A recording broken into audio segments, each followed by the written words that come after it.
नक्की आणेन. त्याची बायको कुणाची मुलगी आहे माहितीये? तेजस्विनी कामतची. कामतची कामतची कामतची. ए, आई आई आई तेजस्विनी आई हे बघ, काही काही झालेलं नाहीये. मी आहे ना आई. शांत हो, शांत. मी आहे ना. काही चल चल चल ये काकू. मी आहे. काही झालेलं नाहीये. काय गरज होती तुम्हाला खोटं बोलायची? माझ्या बाबांचा खून करणारी तेजस्विनी नसून मनस्विनी होती हे तुम्हाला माहितीये ना. आईला माहित नाहीये. ते तुम्ही क्लिअर का नाही केलं? मला आता अशी कुठलीही गोष्ट करायची नाही की ज्यामुळं ती सखी या घरात प्रवेश करे. मला ती या घरात नकोय. तिच्यामुळे आपलं ध्येय अर्धवट राहिलं. इतक्या वर्षाची मेहनत वाया गेली. तू तुझ्या ध्येयापासून भरकटलास. जोवर ती मनस्विनी संपत नाही ना तोवर माझी आग शांत होणार नाही. ती बाई तुमची खरी आई नाहीये. ही कपटी स्वार्थी सरकार आहे. उर्फ सरकारचा फोटो असेल. अशी काय बघतेस?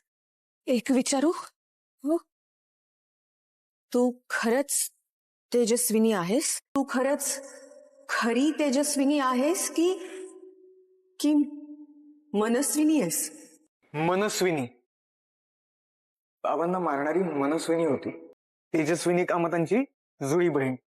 म्हणजे तेजस्विनी बहिणी निर्दोष आहे. शांत हो, शांत.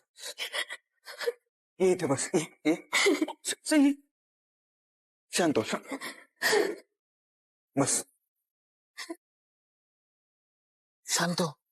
रडायची शांत होईन मी का ना, पण इतकी वर्ष तेजस्विनी बहिणीचा मी मनात राग राग करत होते. त्याचं काय करू?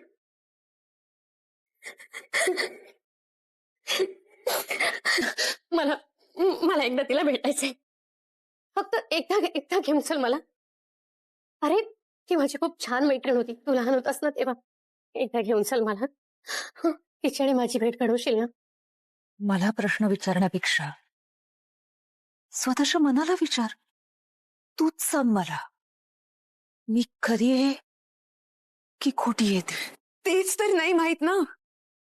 आधी मला वाटायचं की मला माणसं ओळखता येतात, माणसं कळतात, पण माझ्या जवळच्या माणसांनीच ते खोटं ठरवलंय.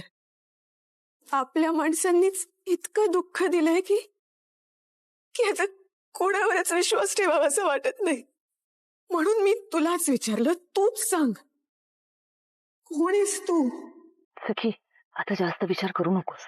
हे डिवोर्स पेपर्स त्याच्या तोंडावर मार आणि विषय संपव. हे खोटं नाटक संपवायचंय मला. मी सह्या केल्यात, तूही करून टाक.